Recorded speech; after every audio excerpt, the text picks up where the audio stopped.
Welcome. I'm Ivey, host of Fuki Cafe. Fuki Cafe is a safe place to talk about challenging topics and issues of our times. It is industrial civilization that troubles me the most often, and my suspicion is that a few thousand years ago, the tribes ceased to push the sociopaths off the ice floe, and hence the patriarchal greed demon has run amok, in my humble opinion. But we are crumbling. Things all around us are crumbling. And there's a deep anxiety that we're all feeling, whether we're conscious of it or not. And sometimes that comes out as anger about perhaps immigration law or gun control or a friend's house being foreclosed on, or anger and frustration at the fact that we have people who are pushing to burn dirty coal. Whatever it is, we need to connect with each other and talk about these things. So today we're going to be taking a look, a clear-eyed look, with courage, at some of these difficult issues. I would like to start from the biggest possible framework that we can. And for that I go to Brian Swim, mathematical cosmologist, a good friend and a co-author with Thomas Berry. And this is taken from his Powers of the Universe series, out of number 5, Cataclysm. Brian Swim. Cataclysm, or destruction, or really degradation. These are difficult ideas and certainly difficult realities, but it's essential to enter into reflection on this aspect of the universe. Everywhere you move, everywhere you go, there's simultaneously this breakdown and this building up. It happens every day, every moment, with every breath. And when you walk into a forest, there's a rising and falling of life, because with every birth, there is a death. But to look at a larger image of cataclysm, we go even beyond the earth and look at the stars themselves. The stars are all part of the rising and falling. And the way I'd like to think about this with you is to suggest that the cataclysm that's taking place on the planet today, like I said before, the scientists have determined that after 65 million years, without a cataclysm at the level of mass extinction, we're in the middle of one. Now, we may have just learned about this in a scientific way. We can measure it empirically, and so we can say, yes, the cataclysm is taking place. But the interconnected nature of the Earth community, the interconnected nature of this Gaian reality in which we live in, communicates in a deep way, so that whether or not we intellectually know about the cataclysm, whether or not we know the empirical evidence about the mass extinction, we are in the middle of it, and it permeates even our, I would say, our feelings and our actions and our behavior, one way or another. So there's a larger picture for what's going on. I'm joined today by 3 wonderful people with whom I've had conversations in the past. And so at my far side of the table, I'd like to introduce Janae Donaldson, who is the producer and host for Peak Moment TV, which is a program that has, I think, 200 and something episodes under their belts. Yep. And their tagline is locally reliant living for challenging times. Next to Janae is Tom Grundy, and he is an activist involved in a good many things, also former president of Apple, which is the Alliance for Post-Petroleum Local Economy. Welcome, Tom. Nice to have you here. And Tara Nisa, an artist and a filmmaker, as well as an activist in several capacities. But most principally, I would like to call her an advocate for salmon, and it is her 2 fabulous paintings that you see up here on the set today. So let's just do a little who are you and give us a 1-minute me. So, Janae. Who am I? Well, I've been 1 minute. The whole news of climate change hit us hard. We started to realize that we were all changing the Earth. And what I realized along the way is, in addition to things like how do we prepare for that, or climate or for peak oil or whatever. It's how do we hold a kind of center inside that can take that news and, like Brian was saying, realize that we're part of some bigger cycle going on, and in a sense say, I'm grateful to be here watching, even though parts of this are scary and parts of it I want to at times put my head in the sand and say la la la and it's not happening. But I feel like part of my calling is to help people take a look at what's happening and how they can not feel helpless. Okay. Pass it right to Tom. All right, well, I came from the East Coast about 10 years ago, so as you can imagine, that's a different perspective on this. I'm an engineer too, so a different perspective from that point of view also. About, let's see, 2005 I think it was, Apple, who Janae started before I got involved, brought Richard Heinberg here to speak in Grass Valley, and we saw the flyer for that and went there. I had always been curious in the topic of where are we going to get the energy, the literal energy to do this that we've been doing for so many years. That was very interesting to me, of course. Really glad I got involved with that. And right after that, I got involved more with Apple. One of the slides he had in that show, and I believe this is as close as we can get to duplicating it, was basically showing that the road you choose to walk, the sidewalk you choose to walk, can be a cycle between empowerment and despair as you look at these issues more and more. And a lot of people you see in the empowerment phase of it, a lot of people you see in the despair phase of it. And that was really important, I think, to realize that if you're in despair right now, that's okay. Realize that you're likely going to come around the circle and be empowered, be one of the activists again. If you're one of the activists right now, realize that it's okay if you go down into a stasis, a doldrums for a while, because you'll likely come back. If you choose to step off the sidewalk for a while to get some other perspective, that's okay too. You may well choose to step back on it for a while. So the perspective he gave in sort of those, in those terms, because all the topics he was talking about and so many more are really impactful, to say the least. You got to keep that type of thing in perspective, I think, and that's really, I think, allowed a lot of people, including myself, to hopefully stay in a relatively aware and level-headed space where you can look objectively at some of these problems and numbers that are really daunting without going off the deep end. And if you do for a while, if you take a while off, say, I'll maybe come back to be active again later on it. Yeah, being compassionate with ourselves. This is very difficult and demanding and challenging to keep looking at what is so. And so, yes, being kind. Tara. Well, where to start? There's so much.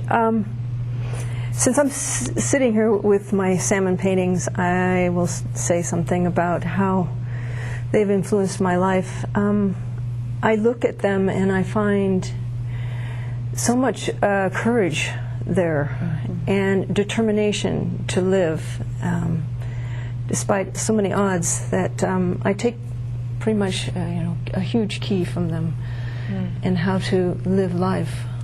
And that's so beautiful. Yeah. I hadn't ever really quite thought of it that way, but yes. Yeah. So in a nutshell. So in a nutshell. There it is. All right. Well, I guess I should speak just a little quick titch about who I am. I've been a videographer and an editor, producer of video for a very long time. I've tried to always make that work be meaningful work. At one time it was around attention deficit disordered young people. And around 2000, after having watered my TV and all other media to death in 1978, in 2000 I went, oh dear, I need to be paying attention to what's going on and just get my personal courage in hand and start being an activist. So I was kind of late to the game. So this is an ongoing part of who I am and what I do. I'm a grandmother and I'm a nomad, and I'm here with all of you tonight. So One of the more recent things that I've been involved with, actually, as a videographer and an activist, was in Bellingham, Washington. And one of the other parts of our set here tonight are these beautiful posters from the poster campaign affiliated with Coal Train Facts, which is a website started by a couple in Bellingham to encourage the coal scoping process and gathering public comment. And during that period of 12 hours that I videotaped, a lot of very interesting bits of information came out, which we'll take a look at tonight, a couple of those clips. But the thing that really hit me is what an example the coal export issue of the Pacific Northwest was of various dots being connected. So it touches on the salmon. It touches on the health of the wildlife. It touches on the health of humans. It touches on the corruption of big money. It touches on all of these different things. Well, it touches on the dirty, dirty energy when coal gets burned. So just back for a second. So the whole coal scoping was about what? I mean, what? There are 5 coal export terminals proposed to be built in Washington and Oregon. And the coal would be coming from the Powder River Basin in, I believe that's Wyoming. And in fact, the very best thing I could do, the synopsis, and this is from a document that was put together by an organization called Deep Green Resistance. Excuse me while I find my notes. Deep Green Resistance put together a document regarding the coal export. And I quote from them. There exists a, quote, perfect, unquote, collision of forces that make exporting coal to Asian buyers a desirable and profitable business opportunity. On the one hand, domestic coal consumption is in rapid decline. As a researcher with Sightline recently wrote, quote, big coal companies are in the middle of a free fall. Many U.S. electric utility companies are turning away from coal in favor of natural gas, which in large part because of fracking is available. There are now approximately and apparently large piles of coal sitting around, their deliveries having been canceled. In short, there is a supply crisis. Some of the largest coal companies have too much product on their hands, and it is costing them. So they are wanting to increase the number of export terminals along the Pacific Northwest, specifically exporting to Asia. And the implications to human life, animal life, vegetative life, water supply. The coal burned in China right now actually blows back and lands on Lake Whatcom, which supplies Bellingham with their water. They've been monitoring that and the various levels of toxins for a very long time.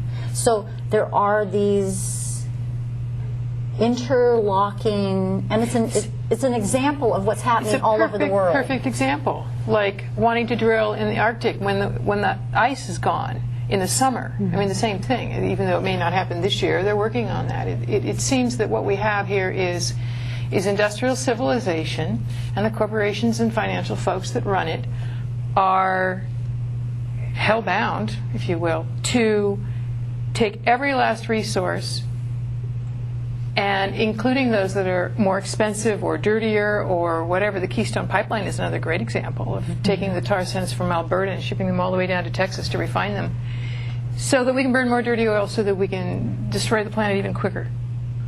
I mean, I feel like that's one of those big pieces of collapse, is this drive to just destroy every resource or corporatize every resource we've got. And in the way, kill all the ecosystems off. I think Tara has some thoughts here. Yeah. Well, I could talk about salmon. And the salmon tied directly into with the coal, because they eat the smelt. The smelt eat the eelgrass. The eelgrass is being impacted because these coal export ships are the largest ships in the world, and their bilges, they empty their bilges in the bay, and these are bilges filled with alien, and by alien I mean not local. Toxic industrial chemicals? The chemicals from the bilges, the organisms from other water supplies in other parts of the world all get dumped in. The fuel that those ships burn is the singularly most dirty. In fact, we will be taking a look at a clip from one Walter who spoke on this topic in a little while. I mean, it's just 900 more ships per year going in and out of the fragile Salish Sea and up around past Alaska to ship this coal to China. And this is tied in with the salmon, Tara. Let me bounce it back to you for a minute. Bounce it back to me. Okay. Well,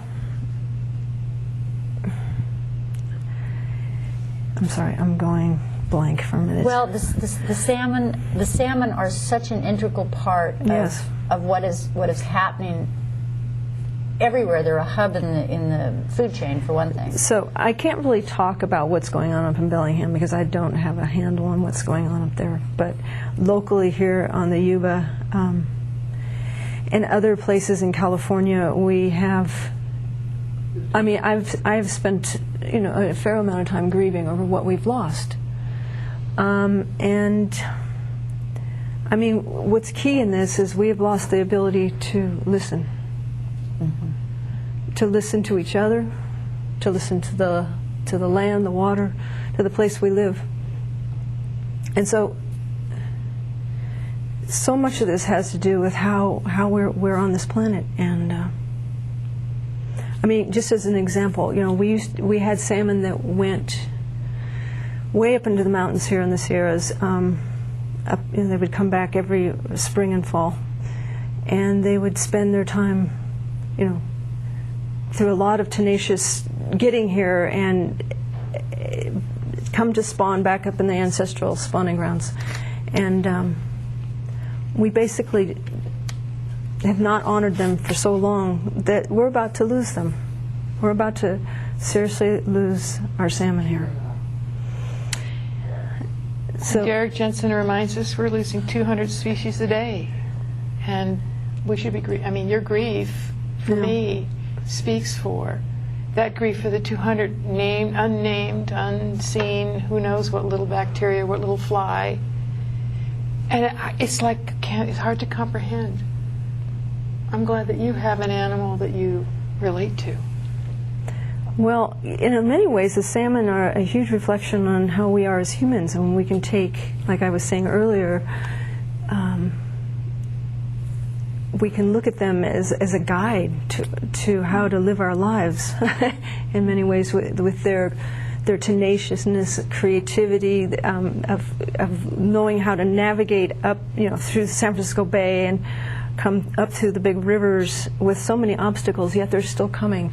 They want to live. They're here. What's keeping them from going all the way upstream is the dams.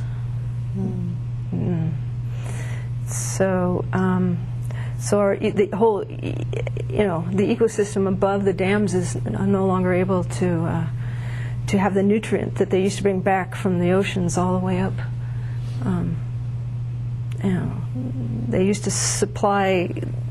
They used to come in the thousands and supply all the indigenous peoples with huge amounts of food.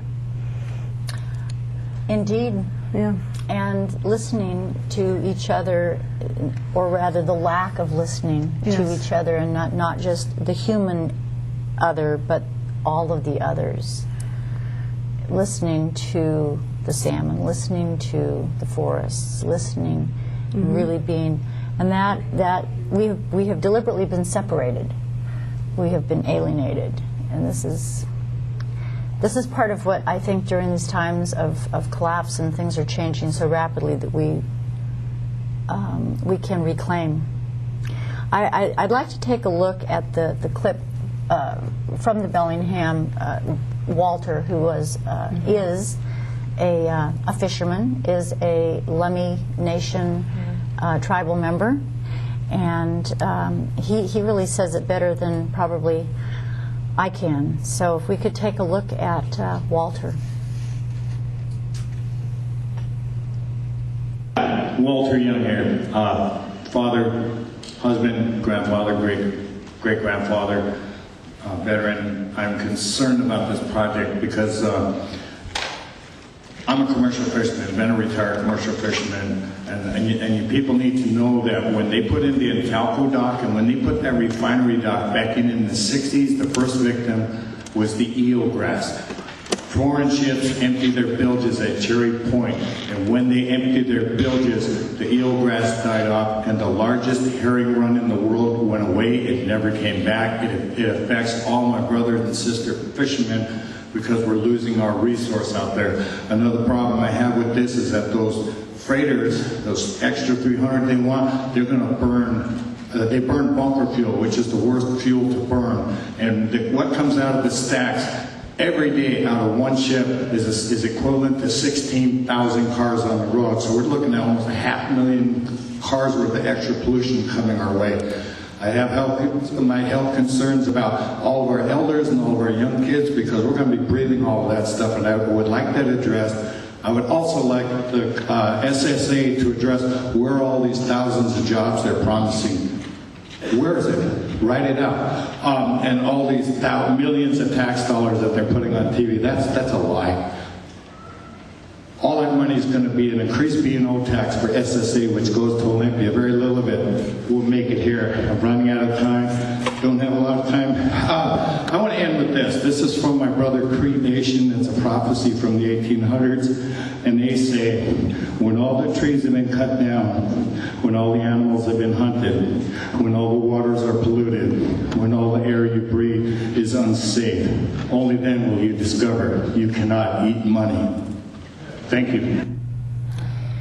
So that was one of many hundreds of people who had 2 minutes to state what they wanted to see the environmental impact statement including or express their personal feelings, many strong feelings.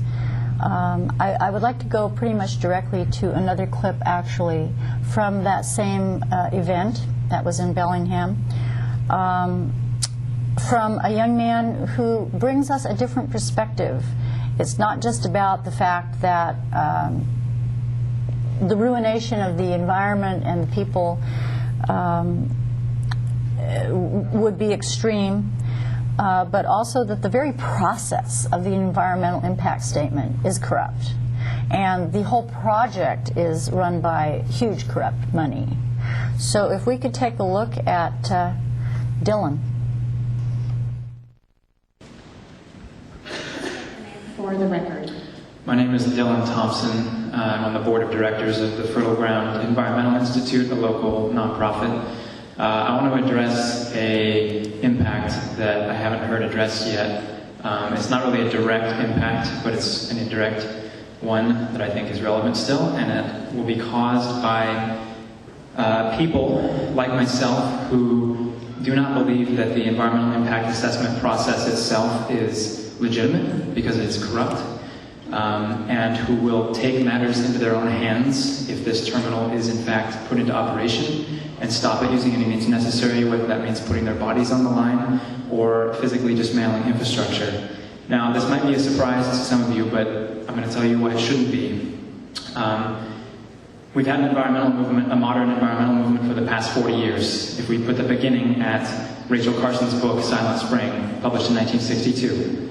We've had environmentalism in this country for half a century, and yet every living system on the planet is in decline, and the rate of decline is accelerating, and there has not been a single peer-reviewed scientific article that's been published in the past 30 years that contradicts that statement. What's happened over and over again is that environmental impact assessment is basically just environmentalists tutoring developers and industrialists on how to develop and industrialize in a more friendly way.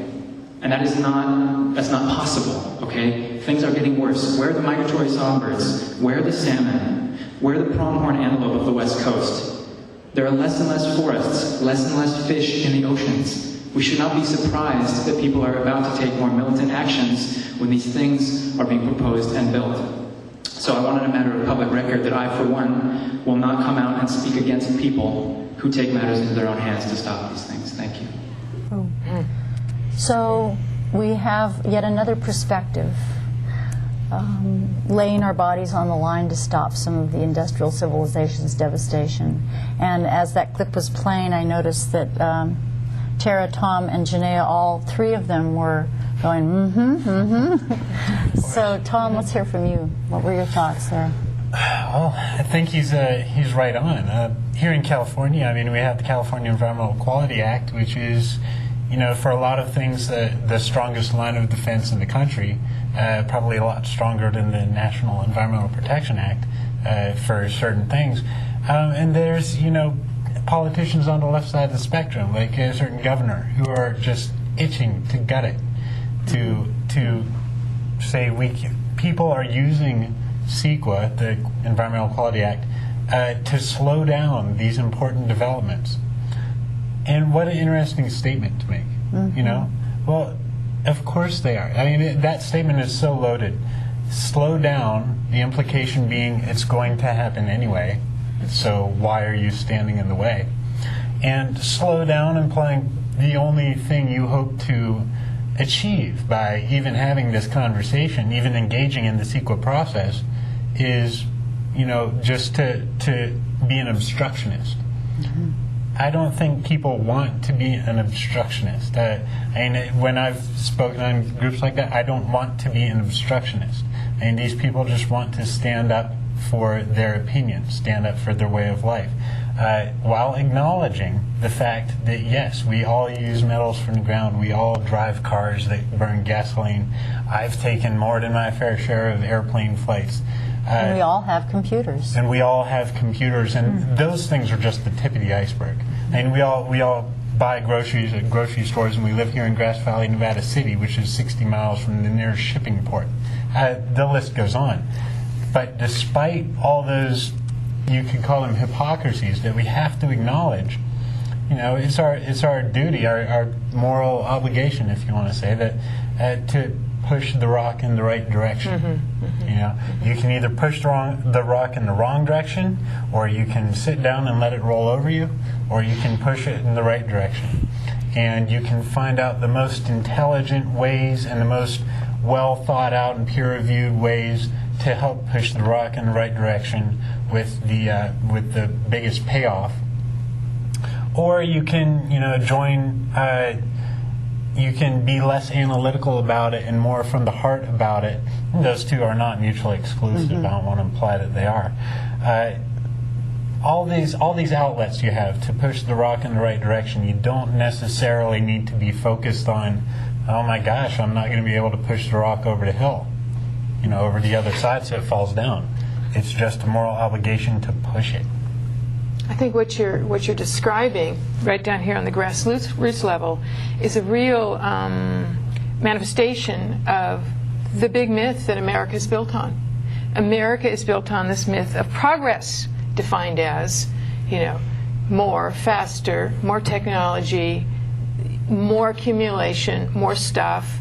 Mm-hmm. And that's the American way, which is now spread out to be the multinational, the global way, and to say, wait a minute, I don't want coal. We don't want coal. I mean, stop the coal. Let it sit, or let's take the dams down so the salmon can come back up, or the millions of actions that we need. Mm-hmm. But every bit of them fight against what we all think America or life is about, which is this narrow definition of progress and accumulation of material things. And it's not, I mean, America certainly is a blazing example, but it's Western industrial civilization, which has now, of course, become globalized and is impacting, and wiping out. China is adopting their version of it. Absolutely. Absolutely. Carolyn Baker is a woman who we're going to touch on her works a little bit more later, but she, in a recent article, quoted David Korten, who's quite an analyst, and has spent, I believe, a lot of his time and energy around economics. Actually, he wrote the book, When Corporations Rule the World, and yes, meaning, here's what we've got. Look at the world when corporations rule it. And that's exactly what we're facing. So it's a current affairs book, then? Basically, even though he read late 90s, yeah. Yeah, It's late current 90s. affairs. He saw it coming, and he's seeing it deepening. Yeah. So in one of Carolyn's recent articles, she quotes David Korten, who is, amongst other things, author of The Great Turning and An Agenda for a New Economy, in addition to the book you just mentioned, and is an editor, I believe, for Yes Magazine. And so his article is entitled From Empire to Earth Community, which is a thread here that we are all coming back to. That rebuilding, that relocalizing that your peak moment is so much about, the work you've done, the work you and I have talked about in terms of building the connections between us again as humans and being authentic. So David Korten says this. This was printed in Yes Magazine article recently. We face a defining choice between two contrasting models for organizing human affairs. Give them the generic names Empire and Earth Community. Absent an understanding of the history and implications of this choice, we may squander valuable time and resources on efforts to preserve or mend cultures and institutions that cannot be fixed and must be replaced. Yeah. Yeah. Yeah, I'm with him. And in a sense, part of the David would have, he'd get rid of the Wall Street Mafia. He would talk about real wealth, which is our fresh water and our salmon and our soil that is being despoiled by industrial agriculture, and our health, which is being destroyed by industrial medicine. He would ask to say, what is real wealth? And it isn't that paper stuff. No.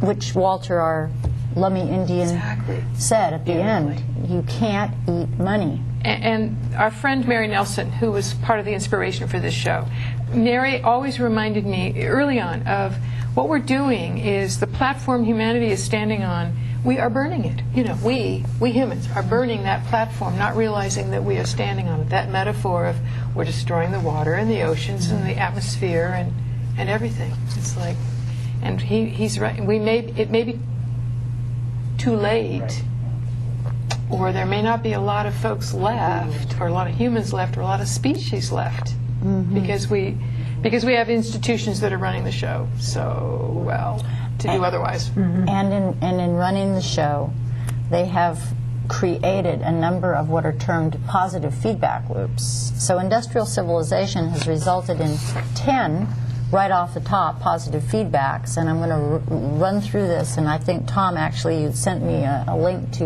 an article on methane recently. So this is the climate change. So this is the climate change piece, and this was from Guy McPherson, who's done he has taken a lot of the data and analyzed it and correlated it, and you might be able to give a little bit more of the background of Guy. He's a professor emeritus from University of Arizona in environmental studies. So he understands the big picture, and he actually, when he got the whole picture of this, he actually tried to speak up about it and was asked basically to leave. Yes. Because the establishment doesn't want to get things shook up. It's bad for business. Oh, yes. Yes, very bad. Very bad. Students might not want to come. I mean, go ahead. Very, very bad. So I'm just going to whip through this because I really think that many people are not aware that we have some really big feedback loops in place. Methane hydrates are bubbling out of the Arctic Ocean. That was cited in Science 2010. Warm Atlantic water is defrosting the Arctic as it shoots through the Fram Strait. January 2011 from Science. Siberian methane vents have increased in size from, are you ready for this, less than a meter across in the summer of 2010 to about a kilometer across in 2011. Methane, by the way, is like some ridiculously large number of times worse than greenhouse gases. I've heard 200. Yeah, couple hundred, 300, huge number. Drought in the Amazon has triggered the release of more carbon than the United States in 2010. And that was a turnaround because usually the rainforest is where we're sequestering That's carbon. right. And so have it turn around and give it is like we are in the wrong track. Big trouble. Peat in the world's boreal forest is decomposing at an astonishing rate. Methane is being released from the Antarctic as well as from the Arctic Ocean. Russian forest and bog fires, this is very interesting, are growing. They're just ongoing bog fires now that are not stopping. The cracking of glaciers accelerates in the presence of increased carbon dioxide. That was October 2012 out of the Journal of Physics. Exposure to sunlight increases bacterial conversion of exposed soil carbon, thus accelerating thawing of the permafrost. I found that one very interesting. And the last one, which is, by the way, in Guy McPherson's humble opinion, the only one that we can do anything about at this point in time, the Arctic drilling fast-tracked by the Obama administration during the summer of 2012. That's the only one we have any control over. And those 9 or 10 are all accelerations. I mean, we have of those, Yes. the symptoms of the climate change. And part of what he's saying is this is beyond control. It will continue to accelerate and feed on each other. That's the positive feedback loops. He doesn't hold out a lot of hope here. No, he doesn't, actually. And we're going to get a little bit more into that after a bit, but I'd kind of like to jump back to the salmon, actually. The salmon, not only, of course, has their central role in the food chain, but also as an incredible symbol for spirituality. I have a couple of clips from the coal scoping events, well, one in particular that I want to play. And actually, I think what I'd like to do is play you these 3 clips back to back. So while our director digests that for a moment, the first one is from a Swinomish woman who came to speak at the coal scoping event in Seattle, which was at the Seattle Convention Center. There were a total of 4,000 people there, 2,000 in each room. And she spoke quite eloquently regarding the salmon. The next clip that you're going to see will be our dear Tara, actually, here at a local event where her 5 of her paintings on the salmon were displayed during the Wild and Scenic Film Festival this past year. And the last is Derek Jensen and an excerpt from a film by, oh dear, Was it Ensiv? Ensiv. Ensiv. I think about who did that. Yeah, my mind, it's gone. Franklin Lopez. And so Derek Jensen, excerpt from a film by Franklin Lopez, which wasn't this one. I think Franklin based it on Derek's Endgame, which is a 2-volume set of books. So in rapid succession, let's take a look at these clips, and then we're going to come back and talk about the salmon again. I'd like to call our last dignitary, please, Deborah Lakonoff with the Swinomish on behalf of Chairman Brian Clattersby. Please state your name for the record. Good afternoon. Deborah Lakonoff, representing the Swinomish Indian tribal community on behalf of Chairman Brian Clattersby. We send greetings from the mighty Skagit River. A fact today, one river produces all 6 species of wild salmon and their tributaries. That's the Skagit River. The Swinomish people will protect the Skagit River and its resources just as it will stand next to any tribe and any organization that will protect its watershed from Whitecap to Whitecap. We are the people of the Salish Sea. To my fellow trustees, thank you very much for being here. Our treaty resources are being destroyed every day. What will remain for our future for generations if we continue to sell our future for a mighty dollar? With this in mind, let me address our federal trustee with respect. The Army Corps of Engineers and EPA is here as the coordinating agency. This is what's taken off the Army Corps' website. You acknowledge the wisdom that tribes bring to the table and how our programs, projects, and activities can enhance their input. The United States Constitution specifically addresses tribal sovereignty. We are the supreme law of the land as our Indian treaties stand. We will act to fulfill its obligation to preserve and protect trust resources and to consider the potential effects of the Corps' programs on natural and cultural resources. You will work to meet trust obligations, protect trust resources, and obtain tribal views of trust. I will go on and on about what is on the Army Corps Engineers website, reiterating to you what your trust responsibility is. We remind you of that trust responsibility today and tomorrow for generations to come. The Swinomish people want to ensure that we all live a healthy lifestyle, that our human health is protected, that we're able to say the mighty salmon are still here hundreds of years down the road. With that, thank you from the Swinomish tribe. Hi, I'm Terry Hicklin, and I'm here today with an amazing local artist here in Nevada County, Miss Tara Nisa, and we're talking today for the Fuki Cafe. And Tara, tell me a little bit about your work. Well, I could say I have a relationship with fish, yes. Yes. And tell us about your relationship. How long has it been going on? The relationship started about 25 years ago. Spending a lot of time in California on streams and rivers, up and down Northern California, in the coastal range, as well as in the Sierras. And that started with restoration projects. Well, the salmon started about a little over a year ago, talking to me in visions. To describe it would be very difficult. That's why I've painted this. Coming to me in wide awake dreams, if you can call them that. I don't know what to call them, but I was inundated by imagery from the salmon. And after a while, I started thinking, okay, this is significant. I need to start painting them.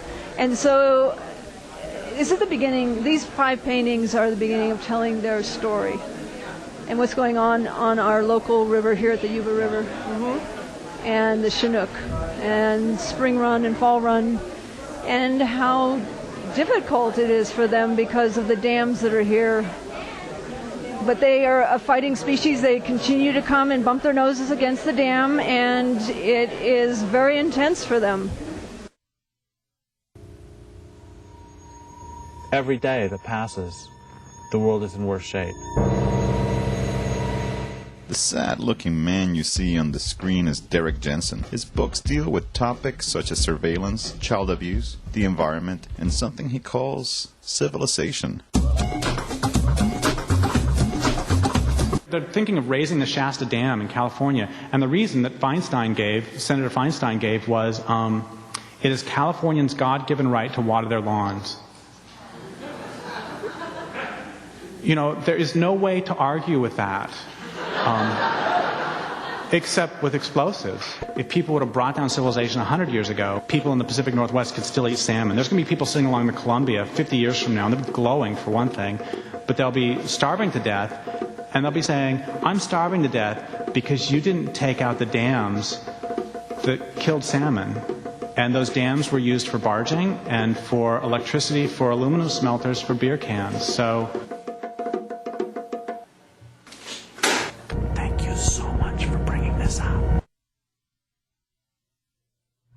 So there we have 3 clips back to back, each of them slightly different, all about the importance of salmon. So, do you have any thoughts? Well, I have some thoughts about how we relate to each other, and so much of this has to do with relationships and how we go about honoring each other. So much of it it just doesn't exist in this culture. Like you said, we're all just about, it's about just taking what we can and making money out of it instead of looking at it in an honorable and, you know, as if it really mattered how we treat each other and what we're doing on this planet. So yeah, it's pretty hard. It's pretty hard to go about and knowing what to do next. Yeah, a sad aspect of it is that capitalism, and I mean not just American capitalism, but the advent of, you know, currency that has gotten the population to bloom so much in one form or another, it doesn't have space on the balance sheet for pollution of the commons, destruction of the commons, destruction of someone else's individual lifestyle. Those things don't appear in capitalism. They don't have space. And when someone brings them up, someone else who's concerned about protecting the shareholder value, protecting little Timmy's college fund, all the good things, in quotes, that come from shareholder value, someone else will speak up and quickly point out that's an externality. That is something that we cannot quantify, and it's dangerous to try to quantify it. It's something that other people have to bear. In short, it's not my problem. That's what capitalism says, and we're all riding that train. That's certainly not to say that we're all proponents of it, or that it's being done as smartly as it could, or that there's not too much corruption in it. But it's I think it's important, like we're talking about listening to each other, is also listening to and understanding the motivations of the people who will protect little Timmy's college fund at all costs by protecting the drive for shareholder value at all costs. So there's some combination of personal greed and corruption and altruistic protection of Timmy's college fund that defines what drives capitalism. And all that together, it's terrible that it doesn't have space for the things that actually matter to human beings. When you were speaking, Tara, and it ties into what you're talking about, because I find myself getting incredibly frustrated and angry. I mean, you're right. I'm in this culture. You say to the fish, "How's the water?" What water? They can't tell the difference. But I'm going, whoa! I'm in this like sea of capitalism and greed, and I don't like it. And how can I disconnect? And I feel like the salmon butting its little snout against the dam. And I can't break the dam with my snout any more than the salmon can break the dam with their snout. But together we could do some dam removal, perhaps. Well, we do have a local organization here who's been for years now working on our local dam removal, but the Corps of Engineers really stands in the way, and they just don't really think they want to take that dam out. Even the smaller dams that are below the big one.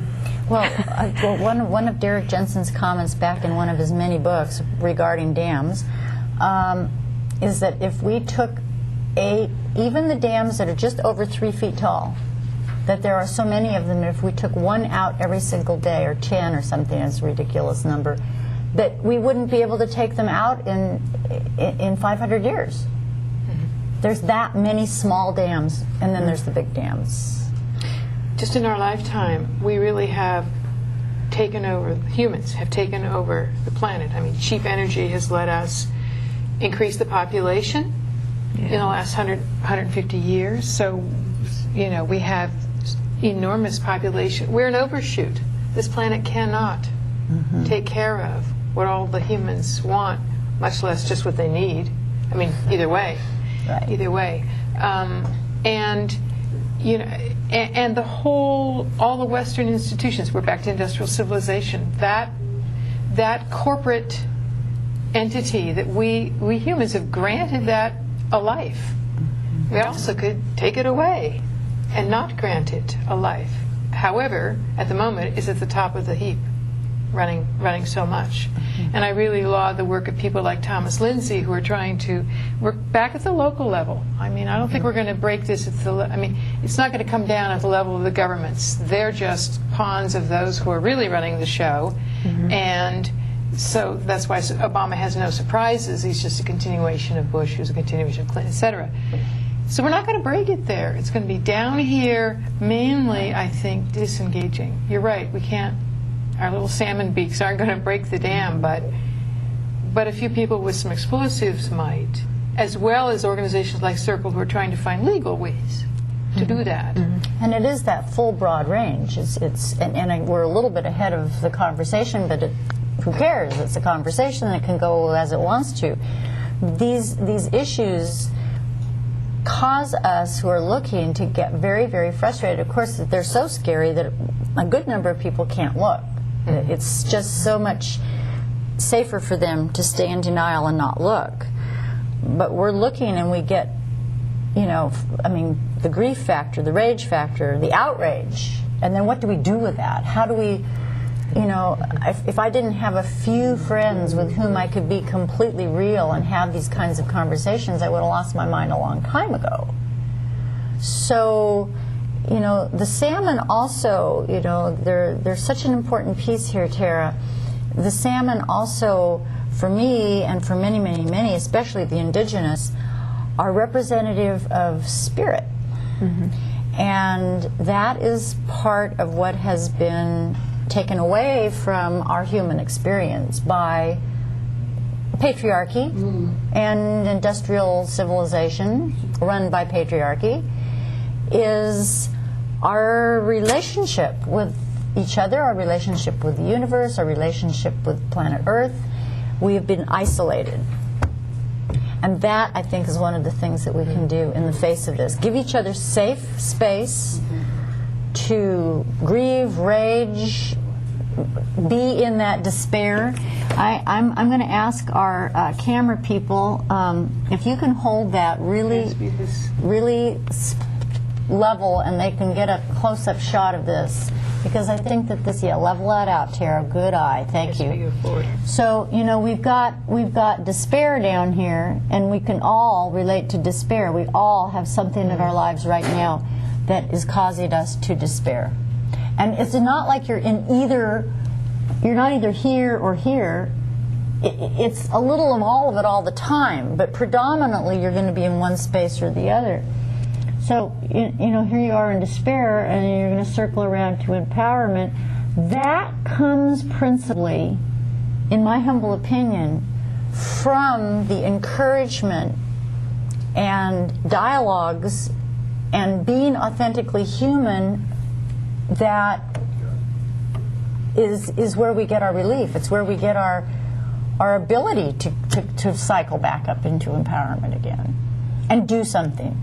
Whether it's disengaging, I don't use credit cards. I use cash. That's a tiny little disengagement. It's not huge. I'm still caught in the culture, as you pointed out. But it's something. Janae. I was going to say that when we really first got what was going on with climate change in 1990, from James Lovelock, who gave us the Gaia hypothesis, is like, I was, and then he updated it just, a decade ago. And with the climate change, and Robin and I, my partner Robin and I, were in such grief. I felt like for 3 months I was mourning. When Lovelock says we will be fortunate if by the end of this century, this 21st century, to have a few thousand humans who are able to mate and have children, is like in the polar area only. And it's like I couldn't be with that. It took months of that. And in a culture here that doesn't really encourage us to feel. Much rather distract us and keep us busy and thinking and staying on the rat wheel. And it was only as we moved to something like doing the peak moment shows, meeting people who are on the side of life, who are growing their gardens and making their houses out of cob and plaster and finding ways to step down or step away from industrial civilization a little, that it kind of moved me out of being paralyzed, which is why I wanted to mention Joanna Macy's book, Active Hope, kind of was a nice change of flavor from how most of us think of hope. I hope the salmon will come back. I hope the snowpack will come back to California. It's passive. Somebody else will do it. And what she's saying here is no. Real hope means it's active. It means others are doing something. And I think that's the empowerment side of things. And then, then you have something that feeds you some energy. Either of you have... Well, I just that there's a sense of responsibility. When you feel responsible for something, whether it's your child or your pet, you know, it gives you that connection and that relationship you have with that being. It's the same thing when we're walking on this planet, and that I'm getting back to the listening and how we have those relationships with each other and those that are around us, including the water and the land. And I'm going to go right back to holding things in a sacred way. And if we did that, we would have this strong sense of connection and responsibility here. Then what do you think would happen? You know, if we really got it, like our ancestors probably did, this is sacred and my life depends on this. Yeah. What do you think, what would that look like? I mean, what kind of things would we see happening? Sorry to put you on the spot, but it's like I'm saying that because we can hold that in our hearts. Right. But I think we would take our little small town here would have a sense of, yeah, we can do this. We can become independent and be local and work within our own system here and support our each other in this little tribe we have, which is our town. I mean, that's one place to start. And that can happen in a city setting too. You know, there's places within the city where people are working together on these things. There's great examples of that out there. I definitely agree with your point that it would be hard to move yourself back on that cycle from the state of despair to the state of empowerment if there weren't others around you doing the same thing, helping lift you up, helping push you up. That's human nature. That's a great part of human nature. Is, you know, you have these societal shifts, and shift in society. Wouldn't that be great? So that we're not as concerned about the dollar, and we are as concerned about things we can eat.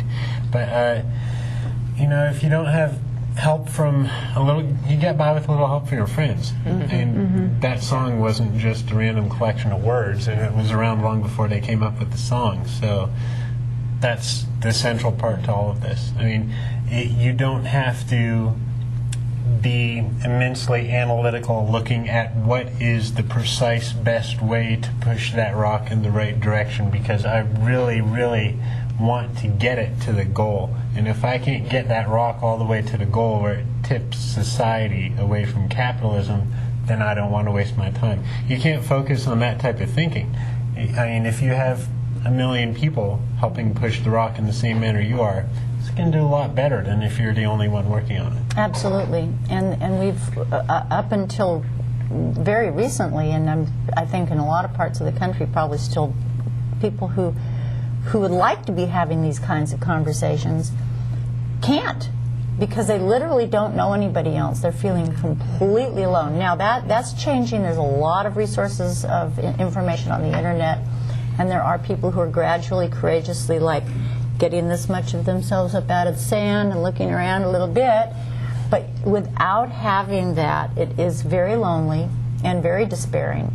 And you're right, you can't get out of that despair and back up into the empowerment side without comrades, without people of like mind and heart. I'd say you can, but it's a whole different challenge. It's very difficult. I mean, you have to be so dedicated and so focused. I like what Guy McPherson said in one of his recent articles. And this is regarding denial about what is going on. If you knew a meteor was coming and was going to hit the Earth, would you want to be knowing exactly when that was going to be happening or not? Most people don't want to know. And Guy said, I want to know exactly when it's coming, because I want to be looking at it completely, courageously, head on for what is so. That's a paraphrase. But he's curious. I mean, that's part of his nature. He's curious. I have had to stop I'm on his ship. I mean, I'd want to know when it was too.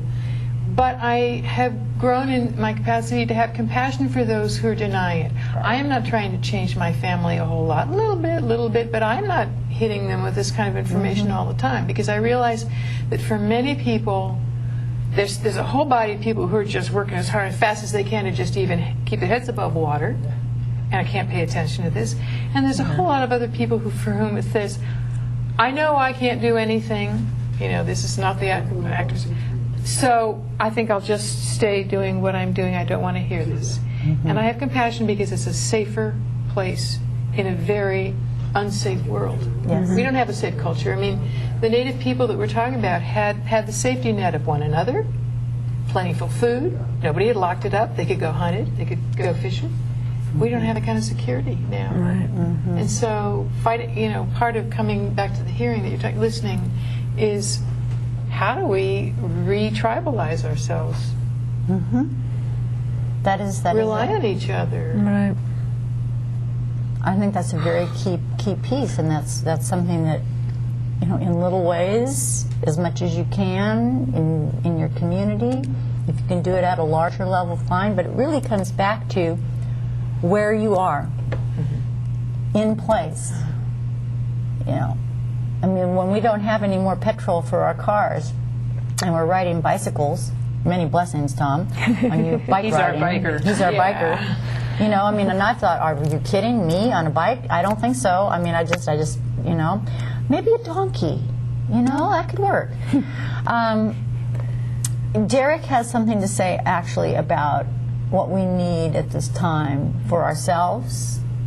I'm referring to Derek Jensen, author of Deep Green Resistance, which is not just a book, it's also a movement, rapidly growing.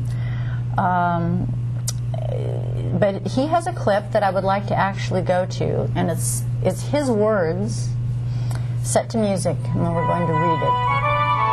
An excerpt from Deep Green Resistance by Derek Jensen, Eric McBay, and Lear Keith. This is a book about fighting back. The dominant culture, civilization, is killing the planet, and it is long past time that those of us who care about life on Earth began to take the actions necessary to stop this culture from destroying every living being. And we need courage. The word courage comes from the same root as coeur, the French word for heart. We need all the courage of which the human heart is capable, forged into both weapon and shield, to defend what is left of this planet. And the lifeblood of courage is, of course, love.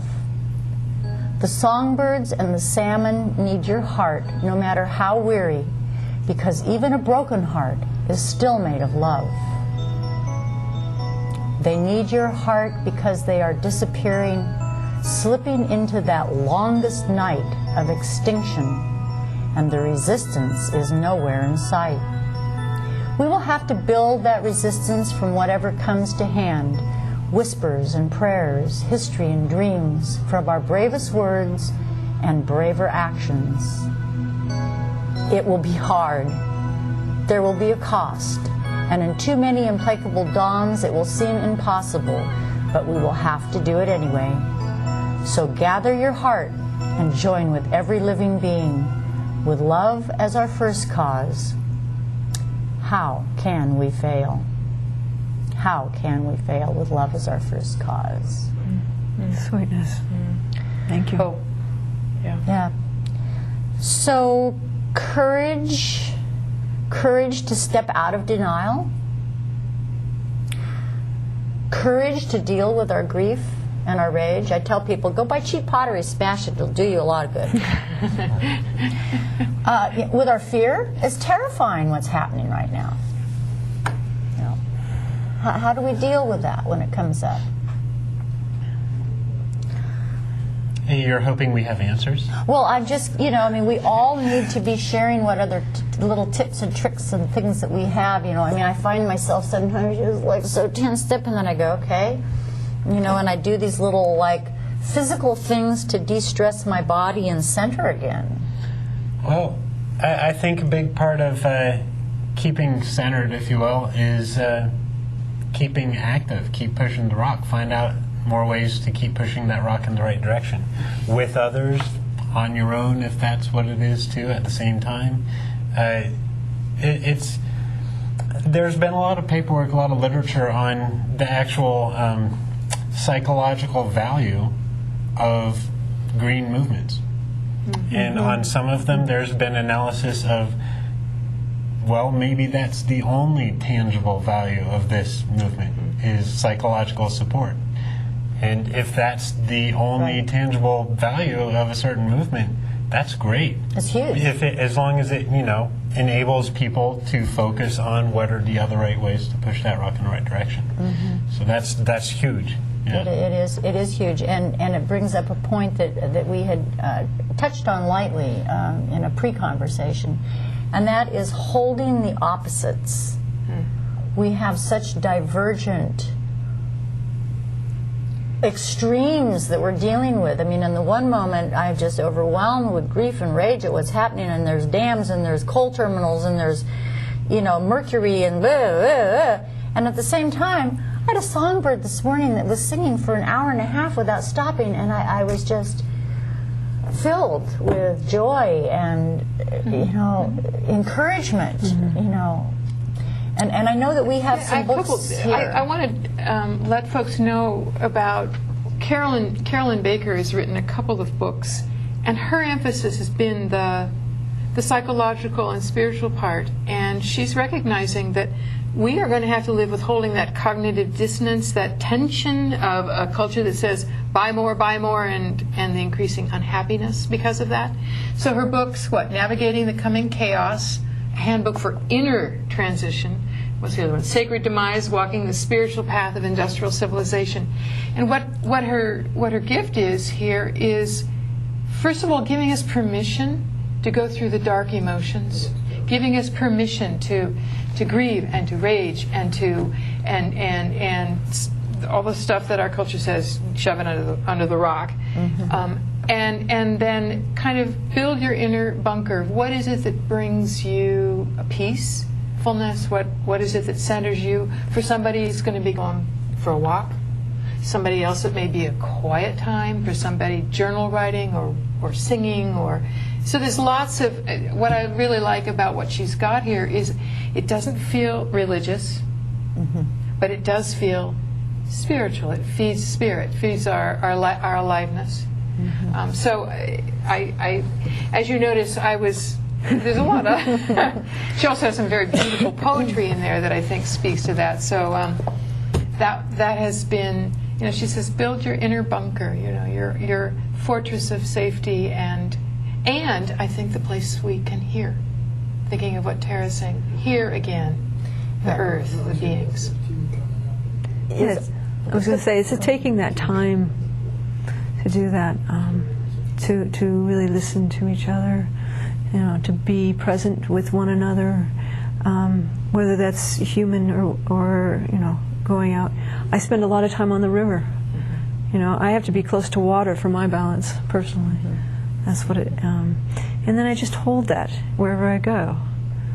If there's a moment, I just put myself, where I'm getting stressed out by something, I put myself back into that being with water, and that'll center me again. It's interesting wording with your personal bunker. It sounds a little bit like there's danger in that. Right. I believe it's important to build your personal space, but the hazards of staying forever inside your personal space are huge. I think if you just go out and have the perspective every now and then that we're all in the same boat. I want to find this little safe personal space for myself, but then I want to go out and appreciate that we're all in the same boat, especially when you look at some of the bigger collapse scenarios. Yeah, I had trouble with her using that metaphor. It's like, wait a minute, what am I doing with this wartime kind of, Yeah. And that I realized that in some respects that is true. The bombardment of this culture is, part of a retreat into one's safe, quiet space away from that bombardment. The metaphor kind of fits, though what she's not saying is that's not everything. That if we come back to the place where we're going to say, be with what's going on, be with our grief, be with our outrage, then from here we'll have the energy to go join each other and do things together, I think. I think that's her notion in this. Yeah, exactly. That's it. And then, actually looking at the fact that we're all in the same boat, and looking at the fact that, your neighbor 3 houses down who you've never spoken with before, there's probably some things that could be done to help them deal with it better and help them find the ways to push the rock in the same direction. And that whole domino effect of looking how you can bring more people into the fold, or help bring more people into the fold, is motivational itself. So kind of, and the puzzle is interconnected, that kind of looking at how other people are also in the same boat helps you to expand back out of your bunker when it comes time to do that. It's very interconnected. Very interconnected, and ceasing to be separated is a note that I had jotted here, because we have, as a culture, the corporate powers, the industrial civilization motif has deliberately separated humans and kept them isolated, and kept them not just isolated from each other, but from themselves, which is what you're talking about, and you're talking about, and we've all mentioned, to be able to be comfortable and okay with just being with myself quietly, not doing anything, not How radical. I mean, it is. It's radical in this culture. I am a human being. I'm not a human doing. And if I can get very quiet and comfortable and okay with myself, I'm going to be able to then not be intimidated or afraid or put off by being there for my friend Tara, Tom, or Janae, or any of you, when you're in the middle of a meltdown. If I can just be okay with me and have that relationship with myself, then I am more able to be present for you when perhaps you're at the bottom of that despair empowerment cycle. And then at another moment in time, I may be ready to throw in the towel. I'm down in despair, and Tom's grounded, centered, and feeling pretty strong, and he can create a safe place for me to just fall completely apart. Because we are going to fall completely apart intermittently as we go through these times. They're just that intense. I want to speak for the people who may not be as comfortable with the feeling stuff, who may not. Yes. Because I find a lot, and this is, I'm speaking with my Peak Moment TV hat on, where we're meeting people who are just taking that sort of gnawing worry, and they may never say a word about it, but they're doing community gardens with their church. They're working in the earth. The most popular shows we have are about people doing their backyard gardens. And I think it's giving them the connection to the earth, right? It's also going to feed the family. It's also going to teach the kids about bugs and water and soil and eating something that's alive with real nutrition. So I think that for many people that is enormously healing. The therapy comes in a lot of different forms.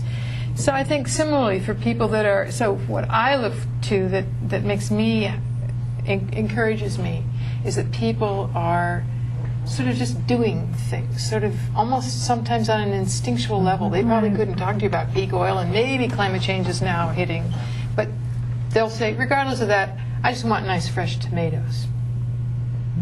And then they help their neighbor next door who doesn't have extra, and then they start sharing a little, and next thing you know, all the folks on the street, many on the street, are sharing the produce. That's the kind of positive feedback loops that I'm seeing that people doing. And positive feedback in the sense best of truly sense positive. of truly positive action. Right. It just makes me think it's time for a well-pointed cliche: use the carrot, not the stick. Right? Because that's a perfect example. Looking at just the stick would be using the negative reinforcement. Illustrating to people, look, you better care for the planet or else this is going to happen to you. It's blackmail, really. Use the bribery instead. Grow your garden so that you can have all the great benefits you just talked about and more.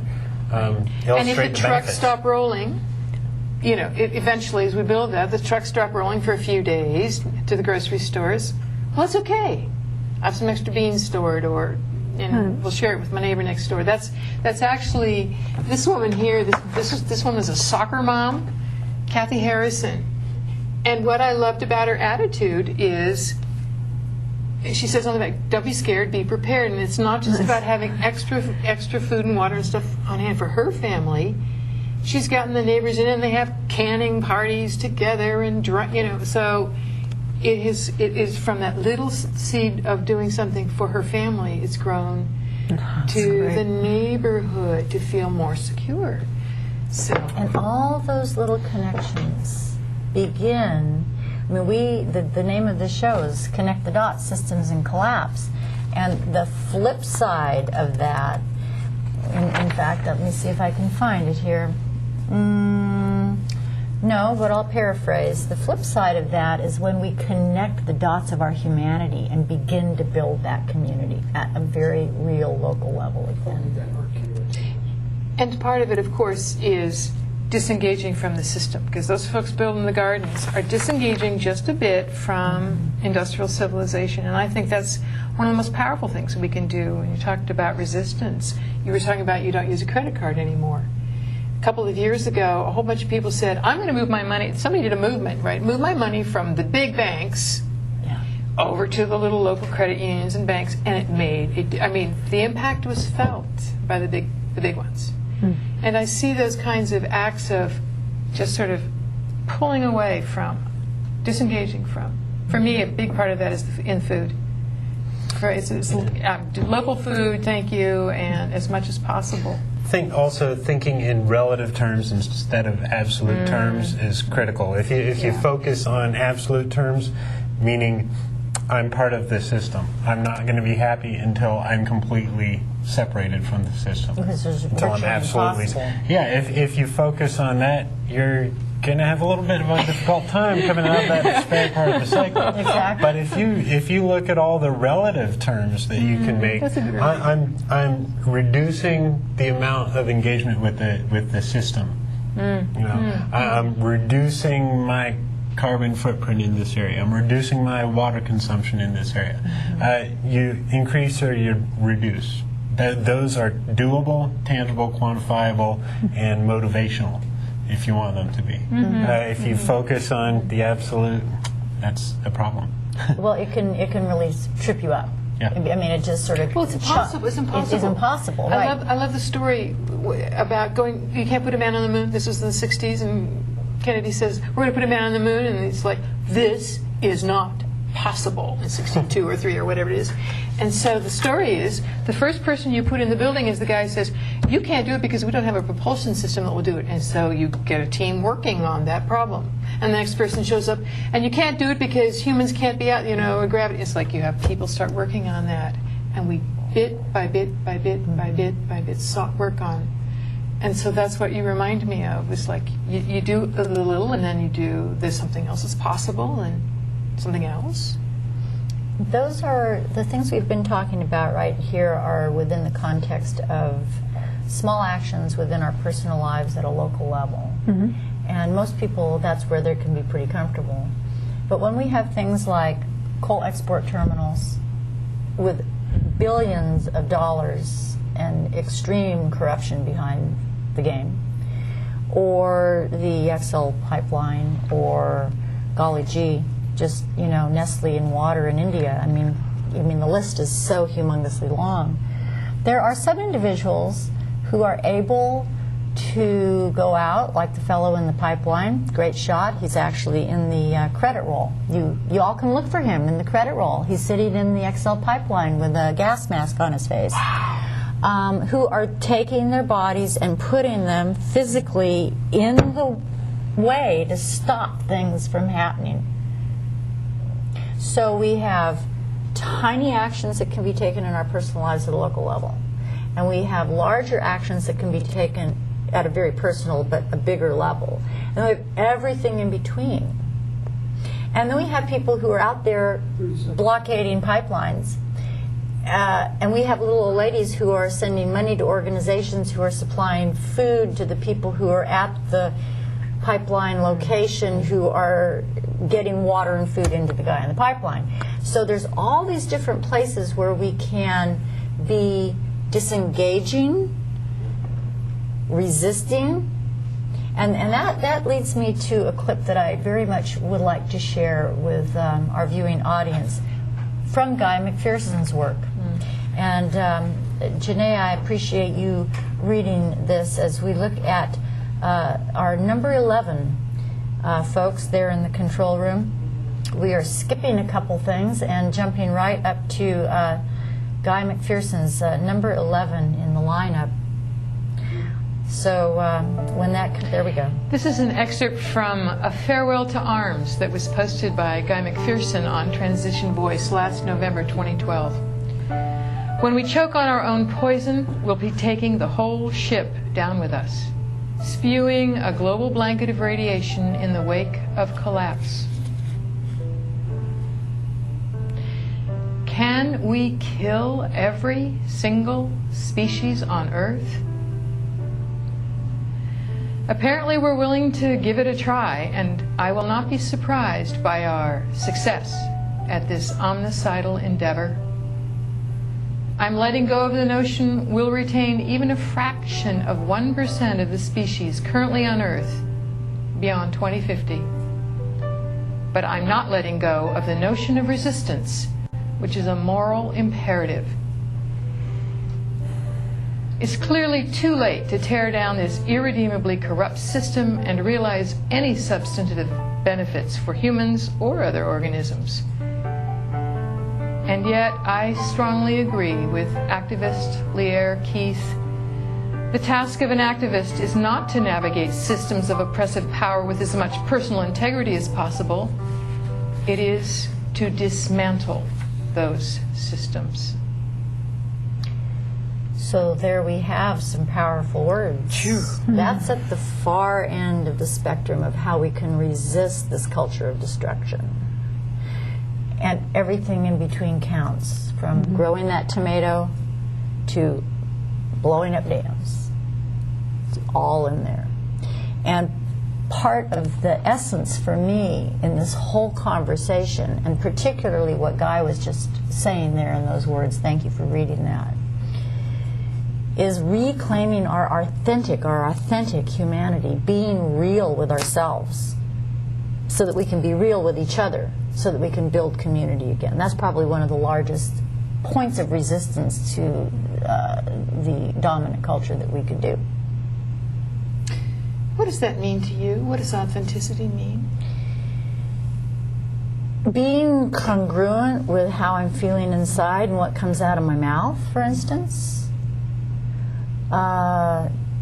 Taking the time to just sit and listen to the songbirds and just be with that, and then because I'm being just with that, something will come sailing in that's like, oh wow, that's a solution to something I've been struggling with, because I gave myself a quiet moment to let that come in. Being authentically human is sitting with somebody whose family member is in the process of dying and wailing with them. It's not my family member, but it's my family member because we're all part of the living universe. Those are some small examples. Interesting word, living downstream. That gets used a lot. Downstream, for a lot of people say that, it doesn't necessarily mean sit back and ride the train because there's nothing you can do about it. It's interpreted that way incorrectly quite a bit. What one person considers downstream, another person may observe as, why are they fighting so hard? You know, the person who's with the gas mask inside the Keystone XL pipeline, he may be doing what he considers downstream. He may be saying, I cannot sit by and just watch this. You know, a lot of us are saying that. For him, the most downstream action, most authentic, comfortable action is going inside there with gas mask. So different interpretations of authenticity too. I know that we're coming close to the wrap up for this conversation, but this is one conversation amongst many conversations. And I encourage all of you who have been watching this program to make and take the time to have these kinds of conversations with those people in your life with whom you can.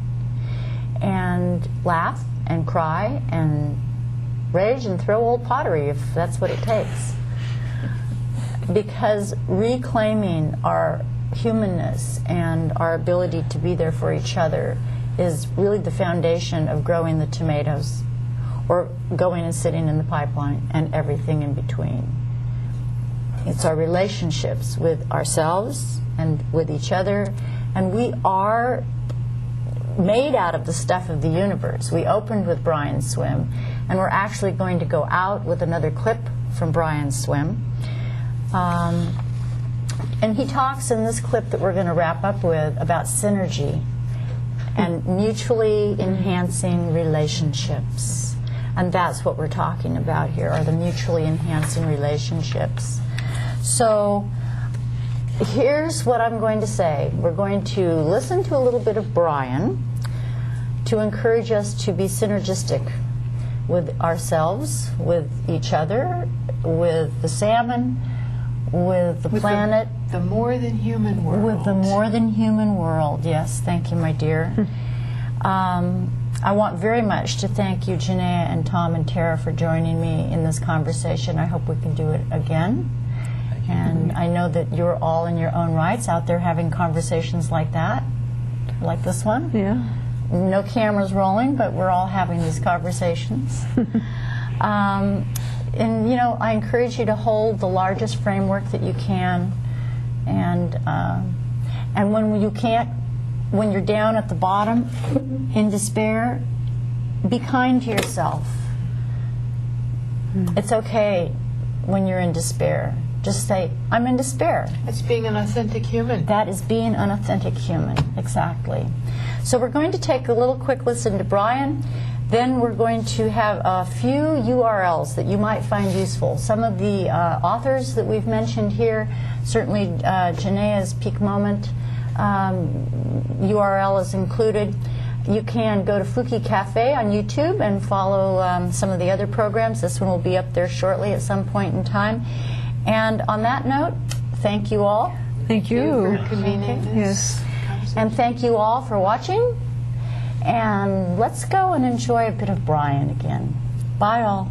The challenge of our time is for synergy to operate, at least in part, through conscious self-awareness. But a simple way to talk about it is it's a planetary form of the human. And so we're moving from an industrial civilization to a planetary civilization. It is based upon the notion that we really are fundamentally Earth community. The first quality of a synergy person is amazing optimism. Oh, one last thing. This movement into a deeper synergy involving all the components of the Earth community, this movement is going to take place. We don't know the time schedule, but it is what synergy has done throughout the whole history.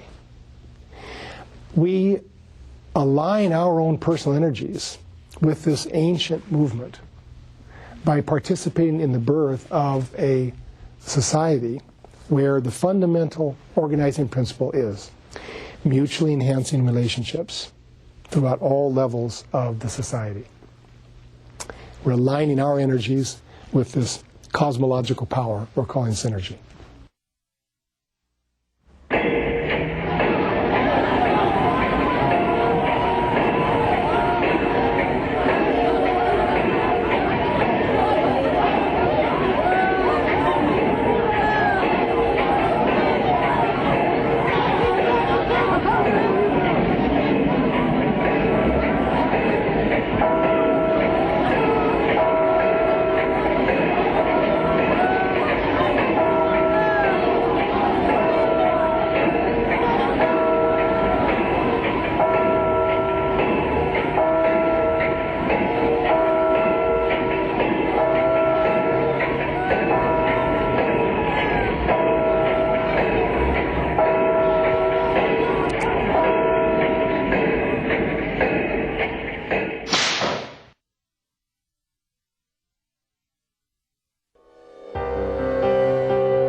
In 1848,